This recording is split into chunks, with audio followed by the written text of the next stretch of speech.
ሰላም የተከበራችሁ አድማጮቻችን ይህ ከኬንያ ናይሮቢ በቀጥታ የሚተላለፍላችሁ የቢቢሲ አማርኛ የራዲዮ ፕሮግራም ነው። በዛሬው ፕሮግራማችን የትግራይ ጊዜያዊ አስተዳደር ፕሬዝዳንት በኢሜል ጥቆማ እንዲቀርብ ጠቅላይ ሚኒስትሩ ጥሪ አቅርበዋል። ይህ ምን አንድምታ አለው? ጠቅላይ ሚኒስትሩ ምንድነው መልእክት ያስተላለፈ ያለው? ስልጣኑ የኔ ቢሆንም በአዋጅ መሰረት ነገር ግን ለትግራይ ህዝብ ካለኝ ቅን ሐሳቢነት ብዬ ከትግራይ ህዝብ ጥቆማዎች ተቀብያለሁ የሚል መልእክት ማስተላለፍ የተፈለገ ይመስለኛል። ስለ ድምጻዊ አንዱዓለም ጎሳ የፍርድ ቤት ውሎ ተጠርጣሪው አንዱዓለም ጎሳ ፍርድ ቤት ቀርቦ ነበር ዛሬ። እንዲሁ የሐዘን ልብስ ለብሶ በሐዘን ድባብ ውስጥ ሆኖ እንደሆነ ፊቱ ላይ ይታያል። እንዲሁም አጫጭር ዘገባዎች አሉን። ለቀጣዮቹ 20 ደቂቃዎች አብራችሁን ቆዩ።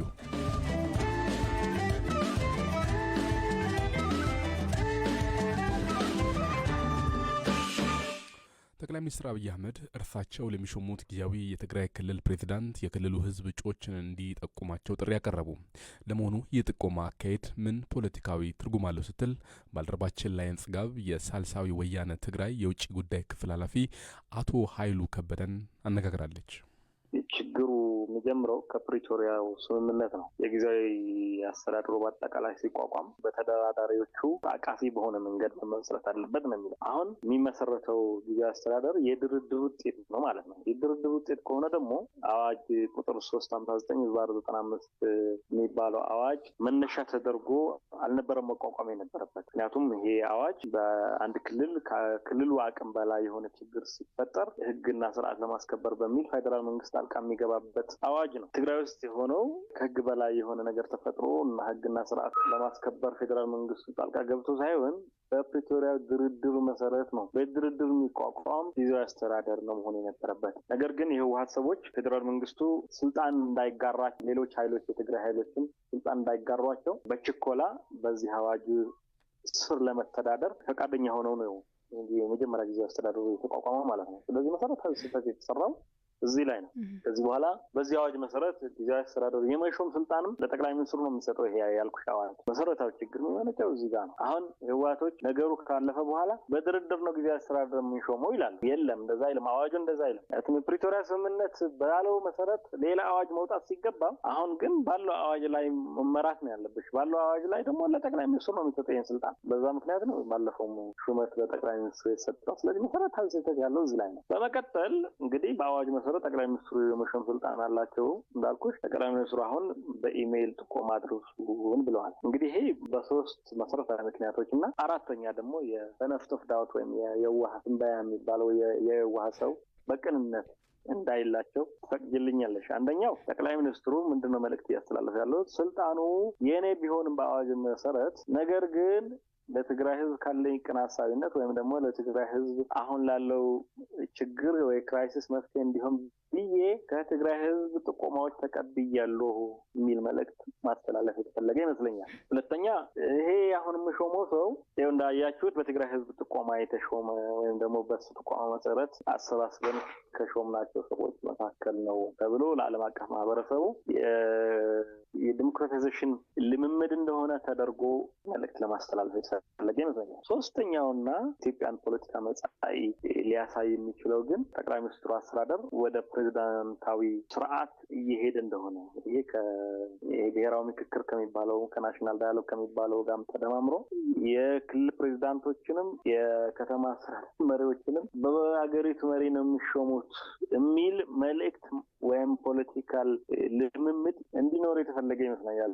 አራተኛውና የቅን ሰው ያልኩሽ የፖለቲከኛ ሳይሆን የአንድ ቅን ሰው አስተያየት ተደርጎ መወሰድ ያለበት ግን የምር ጠቅላይ ሚኒስትሩ አሳስቧቸው እንደው መሪ የሚሆን ሰው አጥተው ፈልገው አጥተው ጨንቋቸው በህዝብ ውስጥ ተቀባይነት ያለው ሰው እያፈላለጉ ነው በሚል የዋህ እይታ ደግሞ እንድንወስደው ብዬ ነው። ስለዚህ እነዚህ አራት መልእክቶች ያሉ የጠቅላይ ሚኒስትሩ ጥሪ እስካሁን የትግራይ ጊዜያዊ አስተዳደር ፕሬዝዳንት የነበረው አቶ ጌታቸው ረዳ በይፋ እንደተሰናበተ የሚያመላክት ሊሆን ይችላል። እስካሁን የአቶ ጌታቸው ከስራ ኃላፊነት መነሳት የሚያሳብቅ ወይም ደግሞ የሚያመላክት ነገር አላየንም። ኢንፋክት ይሄ ምርጫ ራሱ አቶ ጌታቸውን መልሶ ለመሾም ሊሆን ይችላል አላውቅም። ምክንያቱም ብዙ ድጋፍ እያየን ነው ለአቶ ጌታቸው። ስለዚህ የቮት ኦፍ ኮንፊደንስ የሚመስልም ሊሆን ይችላል። ለአንደኛው የትግታቸው ባላንጣ ቡድን እንግዲህ እናንተ ብትጣሉም ግን ህዝቡ እሱን ስለፈለገ መልሸሽ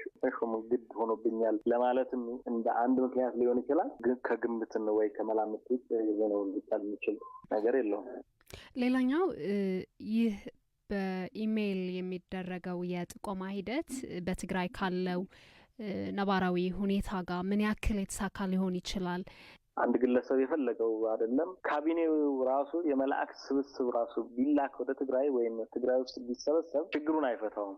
የህግና የቅብልነት ክራይሲስ አለ እንዳልኩት። ይሄ ደግሞ ሊፈታ የሚችለው በመግባባት በመረዳዳት ናሽናል ኮንሰንሰስ በመድረስ ነው። በዚህ ሂደት አዲስ የትግራይ ጊዜያዊ አስተዳደር ፕሬዚዳንት ቢሾም በወታደራዊ ኃይል ወይም ደግሞ ጠመንጃን ተጠቅሞ ጊዜያዊ አስተዳደሩ ሲቪላዊን አስተዳደሩን በማፍረስ የተሳተፈውን የህወሓት ክንፍ ይህንን ውሳኔ ሊቀበለው ይችላል? ባይቀበለውስ ሁኔታዎች ወዴት ነው ሊያመሩ የሚችሉት? ይሄ ቡድን አሁን ለምሳሌ የራሱ ሰው ከተሾመለት ሊቀበለው ይችላል። ያ ማለት ግን የትግራይ ችግር ይፈታል ማለት አይደለም። ምክንያቱም ይሄን ቡድን ደግሞ የማይደግፍ በጣም ሰፊ የሆነ ህወሓት እንደ ፓርቲ አንድ ሆኖ ቡድንተኝነቱ ወይም ደግሞ ለሁለት የተሰነጠቀው ታርቀውም ይሁን ምንም ይሁን ወደ አንድ ቢመጡም አሁን ህወሓት ብቻውን የሚፈታው የትግራይ ችግር የለም። ከህወሓት ውጭ ሆነዋል። ከህወሓት አቅም በላይ ሆነዋል። የትግራይ አሁን የቅብሉነት ቀውስ ህወሓት ውስጥ ገጥሞታል። ህወሓት እንደ ፓርቲም ራሱ አንድ ወጥ ሆኖ እና የራሱ አስተዳደር ቢሾምለት በጠመንጃ ሰው እየገደለ ሊያስተዳድር ይሞክር ይሆናል እንጂ አይችልም ብዬ ነው የማምነው።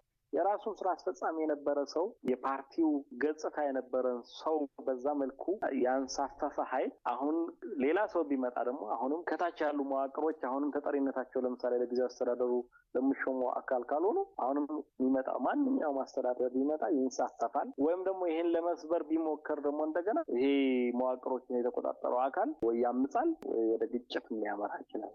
የራሱ ሰውን ተሾሞለት ግን ይሄ ቡድን ዝም ቢልም ግን ትግራይ ውስጥ አሁን የዚህን ያህል ተገዳዳሪ ኃይል ተፈጥሯል።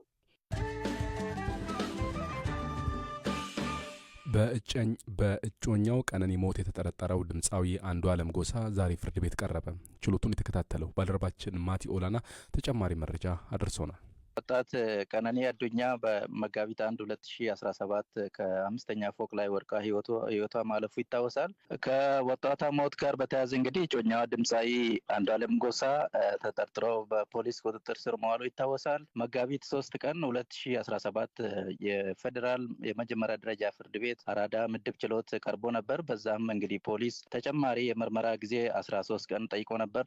ለዛም ነበር ለዛሬ ተቀጥሮ የነበረው። ዛሬ ጠዋት እንግዲህ የፌዴራል የመጀመሪያ ደረጃ ፍርድ ቤት አራዳ ምድብ ችሎት እንግዲህ ዛሬ ጉዳይን አይቷል። ፖሊስ እንግዲህ 13 ቀን ወስዶ ምርመራ ካሄጃለሁ ባለው ውጤት የሬሳ ምርመራ ውጤትን አቅርቧል።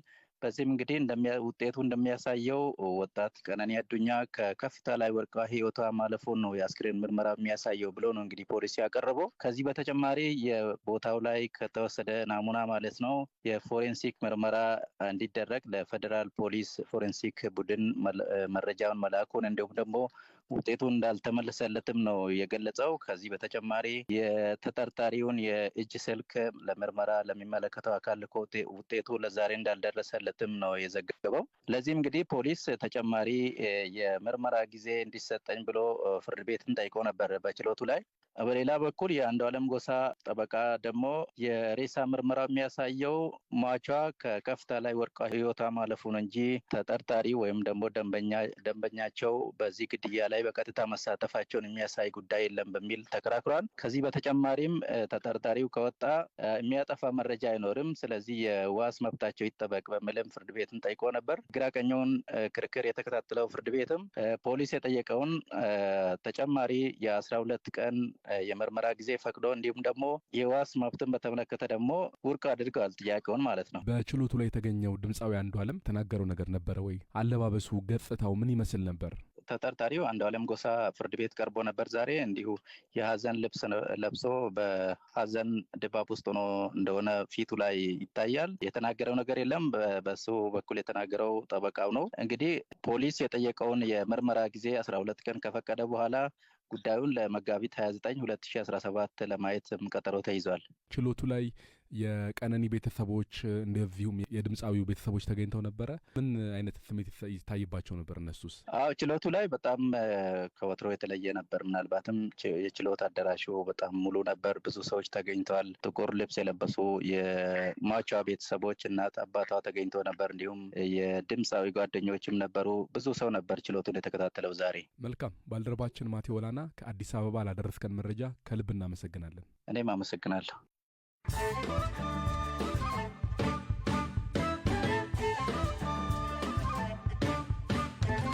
አድማጮች አሁን ደግሞ አጫጭር ዜናዎችን ላሰማችሁ። የሱዳን ጦር በዳርፉር ገበያ ላይ ባደረሰው ጥቃት በመቶዎች መገደላቸው ተነገረ። በዚህ ጥቃት ሌሎች በርካቶች ሰዎች መጎዳታቸውንም በሱዳን ጦርነት ጥሰቶችን የሚከታተል ቡድን ገልጸዋል። በፍልስጤም ድጋፏ ከአሜሪካ ትባረራለች የተባለችው የኮሎምቢያ ዩኒቨርሲቲ ተማሪ ትራምፕን ከሰሰች። የደቡብ ኮሪያ ተወላጇ የሆነችው የ21 ዓመቷ ሴት በአሜሪካ ቋሚ የነዋሪነት ፍቃድ ያላት ሲሆን መኝታ ክፍሌ ያለ አግባብ ተበረብሯልም ብላለች። በመጨረሻም አውሮፓ ውስጥ ለሩሲያ ሲሰልሉ የነበሩ 2 ሴቶችን የቢቢሲ የምርመራ ዘገባ አጋለጠ።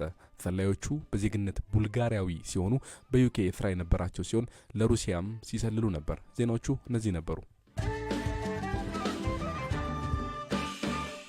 የትግራይ ክልል ንግድና ኤክስፖርት ቢሮ ላለፉት 11 ቀናት ከሌሎች ክልሎች በተለየ ሁኔታ ወደ ትግራይ ክልል ምንም አይነት ነዳጅ አለመጫኑን ገለጸ። የኢትዮጵያ ነዳጅ አቅራቢ ድርጅት ለሁሉም ክልሎች የሚያጋራው የነዳጅ ስርጭት መረጃ የነዳጅ አቅርቦት ሙሉ ለሙሉ የቆመው በትግራይ ክልል ብቻ እንደሆነ እንደሚያመለክት የቢሮ የሸማቾች ጥበቃ ዳይሬክተር አቶ ካሳሁን ክንደያ ለቢቢሲ ተናግረዋል። ከጅቡቲ የትግራይ ክልል እየጫነ አይደለም እና እዛ ያለውን ጭነት ደግሞ እንደ ሀገር አቋርጦ አያውቅም። እየጫነ ነው ያለው። ለብቻችን ብቻ ነው እንትን የሆነብን። ምክንያቱም የሌላው ክልል እጥረት አለው መናገር ይችላል፣ ሊናገርም ይችል ነበር። ምክንያቱም እኛ ጋር ምንም ነገር ስለሌለ ነው። እንዳለ ሁሉንም በመስኖ የሚለማውን ነገር ሁሉንም አቁመዋል። ስለዚህ እኛ ስንጠይቅ ደግሞ ነዳጅ አቅራቢ ድርጅት ማለት ነው ጭራሽ ያልሆነ ነገር ነው። እነሱ ያውቃሉ፣ ግን አናቅም፣ እንደዛ መቆም አናቅም፣ ግን እናየዋለን እያሉ ካልሆነ በስተቀር በይፋን እንኳን በዚህ ምክንያት ነው ያቆምነው ብሎ ሊናገሩን አልቻሉም። እናንተ ይህ እየሆነ ያለው በምን ምክንያት ነው ብላችሁ ታስባላችሁ? ሌላው ክልል ጋር እየተሰራጨ ነዳጅ እየሄደ ከሆነ ትግራይ ክልል ለምንድን ነው የተቋረጠው የሚል አረዳዳላችሁ? እኛ እኮ እሱም ብለን ነው የጠየቅነው። ለምን እንደሆነ ብለን ምክንያት ማወቅ ፈልገን ነው የጠየቅነው። መጀመሪያ እያንዳንዱ ቢሮ የሚመለከተውን መስሪያ ቤት ሂደናል፣ ጠይቀናል። በቃ አንዳንዱ በቃ እንደዚህ ቁመዋል እንዴ አገራዊ እንትን የቀነሰ ነገር እንዳጅ አለ በዛ እንዳይሆን ይልሃል። አይ እንደዛ ሆኖ ቀንሶ ቢመጣልን ጥሩ ነበር። ስለዚህ ለምንድን ነው ምናምን ስትል በቃ እንነጋገርበታለን፣ በቅርቡ ይጀመራል እንጂ በዚህ ምክንያት ነው ብሎ እንደ መንግስት ሊነግረን አልቻለም። ስለዚህ ይሄን በዚህ ምክንያት ነው ብለን ለመናገር በጣም አስቸጋሪ ነው። ከነዳጅና ኢነርጂ ባለስልጣን በኩል ያለው ምላሽ ዴፖ ላይ ችግር አጋጥሞ ነበረ። በዛም ምክንያት ትግራይ ብቻ ሳይሆን ጋምቤላ፣ ሀረሪ፣ ቤኒሻንጉል ክልሎችም እንዲሁ የነዳጅ አቅርቦት ተቋርጧል የሚል ነገር ነው በእነሱ በኩል ነግረውን የነበረው። በእርግጥ ያ የዴፖ ላይ ያጋጠመው ችግር እንደተፈታና ባለፈው ሳምንት ያናገርናቸው ነገ ወይም ከነገ ወዲያ ይጀምራል የሚል ነገር ነበር የነገሩን። እንደው በእናንተ አረዳድ ግን ለዚህ የሚሰጡት ምላሽ አለ? ምናልባት እንደው ሌሎች ክልሎችም ላይ ይህ አለመቋረጡን የሚያመለክት መረጃ አላችሁ? አዎ መረጃው ያው ተነዳጅ አቅራቢ ድርጅት በየቀኑ የሚጫነው የሚወጣውን መረጃ ስናየው እነሱ ጋርም አለ የተወሰነ እየተጫነ ነው ያለው። ግን በተፈለገው ደረጃ እነሱ በሚበቃ ደረጃ ያልሄደበት ሁኔታ ሊያጋጥም ይችላል። እኔ በይፋን ላውቀው አልችልም። ያን ክልል የሚያስፈልገው መጠንና ያለውን እጥረት መገንዘብ አልችልም። ግን ለነሱ የሚቀርበውና ለእኛ ግን በጭራሽ ምክንያቱም መረጃውን ብታገኙ እናንተ ጎል ልታውቁ ትችላላችሁ። ያ የተባለውን መጋቢት 6 ጀምሮ አንዳች ነዳጅ ወደ ክልል አልተጫነም። የእነሱ መረጃ ብታገኙም ታገኙታላችሁ። እኛ እናየዋለን። ወደ ሁሉም ክልል ይሄዳል። ግን የሚሄድበት ቦታ የተለያየ ሊሆን ይችላል። ዛሬ ወደ አንዱ ከተጫነ ነገ ሊቆምበት ይችላል። እንዲህ እያለ አለፍ እያለ እንደዛም ሊያጋጥመው ይችላል እንጂ ሙሉ በሙሉ እንደኛ የተዘጋ አንተ ባልከኝ መረጃ ማይቸዋለሁ እንደዛ ነገር የለም። እዛ ዲፖ ያሉትን የኛ ለትግራይ ክልል ለመጫን የተዘጋጁትን ሁሉንም እኮ ቁመው እኮ ነው ያሉት። በቃ አትገቡም፣ አልተፈቀደም፣ አልተጀመረም፣ ጀምር አልተባልንም ነው። ሌላ የሚነገርባቸው ነገር ምንም የለም። እነሱ ጋር ያሉትን እኮ አሽከርካሪዎች ከእነሱ ጋር ኮሚኒኬት እያደረግን ያለ ነው እና ማደያዎች ደግሞ ታች ያሉትን ትግራይ ውስጥ ያሉት ይሄ ባለማደያዎችም ገንዘባችን ተይዘብን ከፍለን ባለመጫናችን ምክንያት ለወለድ ለምናም ስለምንዳረግ እዛ ያሉትን አሽከርካሪዎችም አበልክቶልን እያሉ መኪናችን ወደ ሌላ ስራ ልናስገባ ስለፈለገን ለምንድን ነው የማይጀምረው ብለው እኛ ጋር ነው እያሉ ያሉ። መጋቢት 6 ነው ይሄ ነገር የተቋረጠው። ከዛ በፊት በነበሩት ቀናት ኢቭን መጋቢት 5 ላይም በክልሉ ከፖለቲካዊ ሁኔታ ጋር በተያያዘ የተፈጠሩ ጉዳዮች ነበሩ። የክልሉ ጊዜያዊ ርዕሰ መስተዳደር አቶ ጌታቸው ረዳም በዛው ሰሞን 1 ወይም 2 ቀናት አስቀድሞ ወደ አዲስ አበባ ሄደው ከዛ በኋላ አልተመለሱም። ያለው ሁኔታ ይታወቃል። ይህ ጉዳይ እንደው ከዛ ጋር ግንኙነት ይኖረዋል የሚል ጥርጣሬ ወይም ግምት አላችሁ? ልክ አንተ ባልከው ሰዓት ነው የጀመረው ያ መቋረጡ። ግን ፖለቲካሊኛ ብዙም እንትን ላይ ስላልሆነን ያው ስራችን ብቻ እንትን ስለምናተኩር እዛ ላይ በዛ ይሁን አይሁን ብዙም እንትን የለንም። ቀደም ብሎም እየቀነሰ ነበር። 2 መኪና ጥር 17 ጀምሮ የሚሰጠን ከነበረው መደበኛ ነዳጅ እንትን እየቀነሰ ነበር። መተንም ስንጠይቅ ይስተካከላል ተብሎ ነበር ያኔ። ከዚህ በፊት ለተቋማት የሚሰጥ ነበር። ለመሶ ሲሚንቶ ፋብሪካ፣ ራያ ቢራ የሚላለ ለዩኒቨርሲቲዎች፣ ስር ኮንስትራክሽን እንደዛ እያለ አልፎ አልፎ የሚወጣ ነበር። ከመጋቢት 6 በኋላ ግን ለእነዚህም ጭምር ነው የወጣ ነገር የለም። የመቀለ ከተማ ነዳጅ ማደያዎች ማህበር ሊቀመንበር አቶ ኪሮስ አባይም በተመሳሳይ በከተማዋ በስራ ላይ ያሉት 13 ማደያዎች ለመጨረሻ ጊዜ ነዳጅ ያገኙት ከ2 ሳምንት በፊት መሆኑን ለቢቢሲ ተናግረዋል። እኛ ማራገፍ ካቆም ወደ 2 ሳምንት አካባቢ አድርገናል። ህብረተሰቡ ደግሞ በአሁኑ ሰዓት ግልጋሎት እያገኘ አይደለም። ወደ ጅቡቲ ገንዘብ እንከፍላ ትዕዛዝ እናስተላልፋለን። ይሄን ያህል ቤንዚን ይሄን ያህል በናፍታ እንልና ካምፓኒው ገንዘብ ለዛ ሊያዘዝነው ያስከፍለናል። ከዛ በቀጥታ ትዕዛዝ ይሰጥና አስጭኖ ወደኛ ይልክልናል። 6 ነው 7 ነበረ ትዕዛዝ ጫንልን ብለን ጠይቀን ገንዘብ ከፍለን ያው የከፈልነው ገንዘብ እንደቆመ ነው እዛ።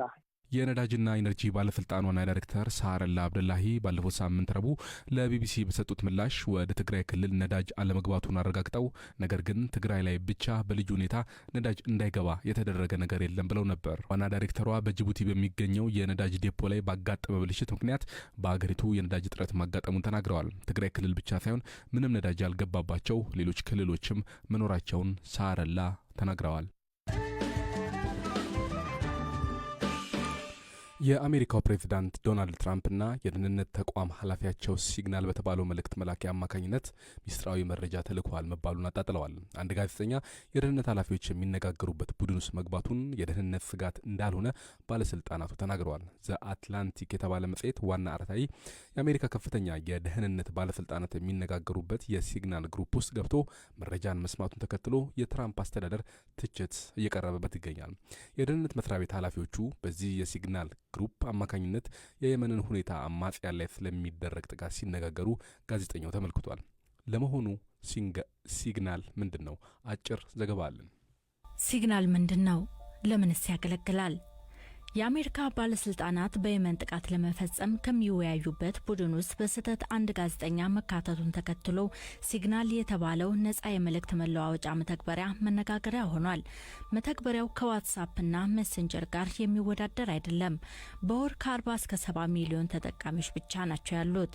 ነገር ግን ከፍተኛ የደህንነት መጠበቂያ ስላለው በሳይበር ሴኩሪቲ ሙያተኞችና በጋዜጠኞች ዘንድ ተወዳጅ ነው።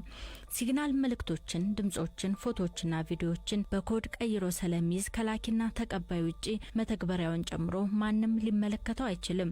ሲግናል ተጠቃሚዎቹ ኮዶቹን እንዲፈትሹ እድል ይሰጣል። ከተጠቃሚዎቹ የሚወስደው መረጃ ውስን ነው። በተጨማሪም እንደ ተፎካካሪዎቹ ለትርፍ አይሰራም። ባለቤቱ ተቀማጭነቱ አሜሪካ የሆነው ሲግናል ፋውንዴሽን ነው። ለትርፍ ያልተቋቋመና ገቢ የሚያገኘው ከማስታወቂያ ሳይሆን ከለጋሾች ነው። ነገር ግን ደህንነቱ አስተማማኝ የሚሆነው ሰዎች ስልካቸውን ሌላ ሰው እስካልተጠቀመባቸው ድረስ ነው። ሲግናል የሚጠቀሙ ከሆነና ስልኮን ሌላ ሰው ካገኘው የተላላኩትን መልእክት መመልከት ይችላል። አድማጮች፣ የዚህን ዘገባ በቪዲዮ የታገዘ መልእክት ከፌስቡክ ገጻችን ላይ ማግኘት ትችላላችሁ። ዘገባዎቹን በማቅረብ ዮም ሞገስ፣ በቴክኒክ ቁጥጥር ቴሪቼጌ አብረናችሁ ቆይተናል። ዕለታዊ የራዲዮ ስርጭታችንን በፌስቡክ በሳተላይት እንዲሁም በአጭር ሞገድ ታገኙታላችሁ።